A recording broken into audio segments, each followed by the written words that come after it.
So now we're going to move to doing our turn on the forehand. And our turn on the forehand is the opposite of our turn on the haunches. So in this case, their front end is going to remain still or pivot, and their hind end is going to move around. And so some things to think about is it's very similar to your turn on the haunches, except for you need to ask slightly different. So if we are doing a turn on the haunches, you move your legs slightly forward. But if we're doing a turn on the forehand, you move your legs slightly back so that you tell their hip, their hind end to move around. But then instead of using opposite leg and direction of your hands like you do in a turn on the haunches, a turn on the forehand, you're going to use the same leg as you do the direction you're asking them to go. So one thing to think about too with your turn on the forehand is, and your haunches, whichever direction their head is turning is the direction you're doing your turn.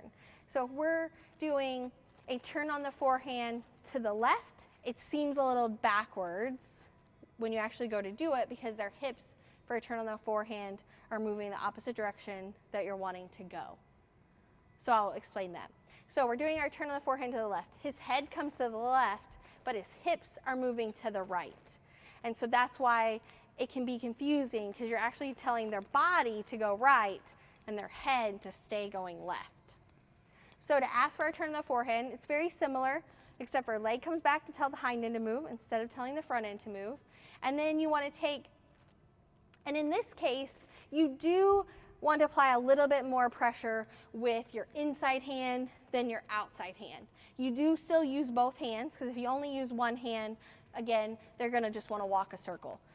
So it's both hands, but you do they are going to be a little more bent with their body, with their neck as they turn around. So now Alyssa's going to demonstrate doing a turn on the forehand to the left. And so his head's going to move left, his hips are going to move right. So she moves her legs slightly back, gives bumping pressure or kicking if necessary.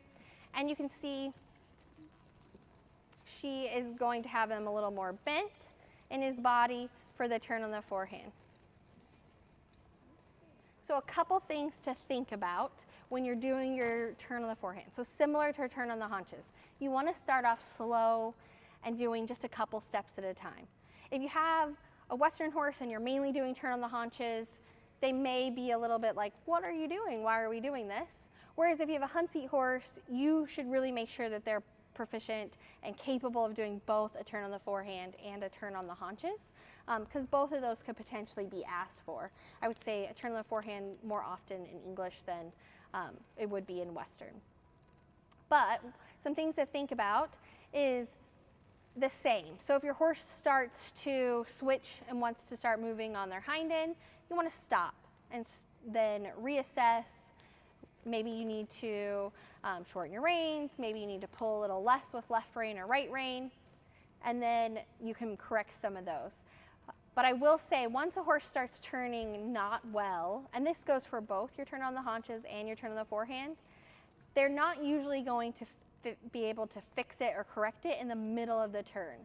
So in the beginning, it's best to do a few steps that are well done, and then stop, reorganize, and then ask for a few more, and then eventually building up to doing quite a few. So let's have Alyssa do just a couple steps to the left so we can assess like what he's doing and if there's things that we need to do differently.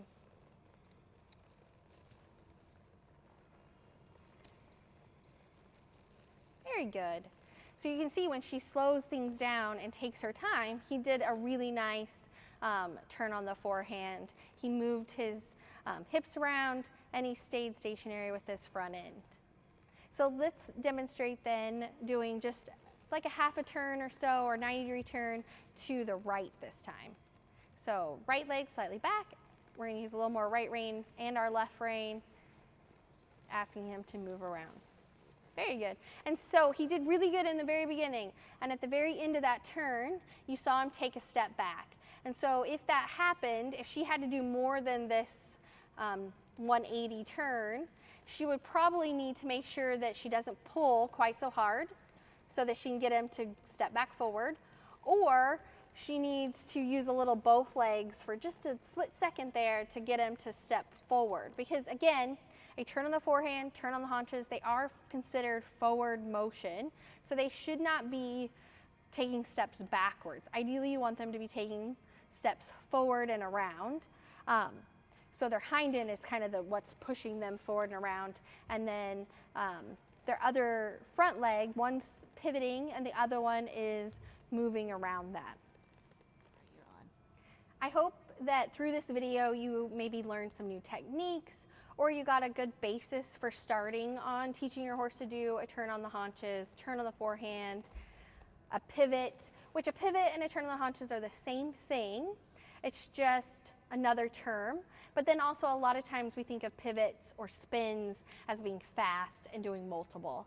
But remember, take your time, go slow, and as you're asking and doing these things with your horses, assess what you're doing and is it working? Do I need to change something? Do I need more rein? Do I need less rein? Do I need more leg? Do I need less leg?